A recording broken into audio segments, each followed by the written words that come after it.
తీవ్రమైన వాన, రోడ్లంతా జలమయం, చుట్టూ పరిసరాలు కూడా సహకరించని పరిస్థితి.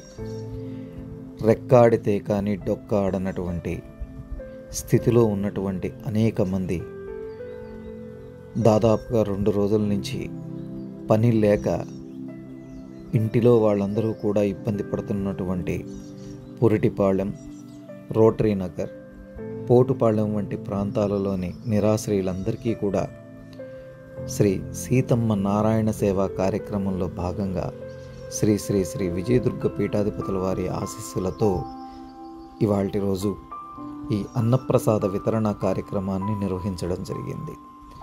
చిన్నారులు మొదలుకొని ప్రతి ఒక్కరూ కూడా భగవత్ప్రసాదమైనటువంటి ఈ ఆహారాన్ని స్వీకరిస్తూ వారు ఎంతో ఆనందపడుతూ ఉంటే 2 కళ్ళు కూడా చాలలేదు. ఎంతో సంతోషంగా పెద్దలు మొదలుకొని ప్రతి ఒక్కరూ కూడా చాలా విశేషంగా ఆహారాన్ని స్వీకరించడం జరిగింది. ఈ కార్యక్రమంలో నాతో పాటుగా ప్రభుత్వ శాఖ నుంచి శ్రీ విఆర్ రాధాకృష్ణ గారు, అలాగే అధికారిణి గారు, అలాగే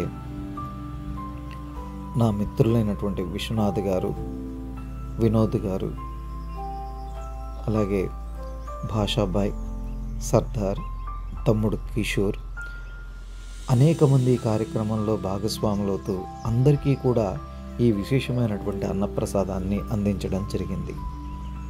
నిజమే, అందరి కోసం మనం, మన కోసం అమ్మ. ఎప్పుడు మనం అందరి కోసం కూడా పాట పాడుతామో అమ్మ కూడా మనతో పాటు చక్కగా ఈ అనుగ్రహాన్ని కల్పిస్తూ భగవంతుని యొక్క కరుణా కటాక్ష వీక్షణాలకు చక్కగా గురి చేస్తారు. చిన్న పిల్లలంతా కూడా మళ్ళీ మరొక్కసారి ఇంకొద్దిగా ఆహారం అడుగుతూ ఉంటే ఎంతో సంతోషంగా, ఎంతో ఆనందంగా, పిల్లలకు మించిన దేవుళ్ళు ఎవరున్నారు? చేసే పూజలు, చేసే కార్యక్రమాలు భగవత్ సేవలో 10 మందికి మించి ఇంకా విశేషమైనవి కాబట్టి ఆ విశేషమైనటువంటి కార్యక్రమాన్ని నిర్వర్తించుకునే ఈ మహద్భాగ్యం అందరికీ అంత తొందరగా లభ్యమవ్వదు. కానీ ఈ పరిస్థితి అందరికీ రావాలని కోరుకోవటం లేదు. కానీ ఈ విపత్కర పరిస్థితులలో ఎప్పుడూ కూడా భగవత్ అనుగ్రహం అందరిపై వర్షించి ఎప్పుడు ఎవరికి ఏ లోటు లేకుండా చల్లగా ఉంటారు. హరి ఓం తత్సత్. శుభం భవతు.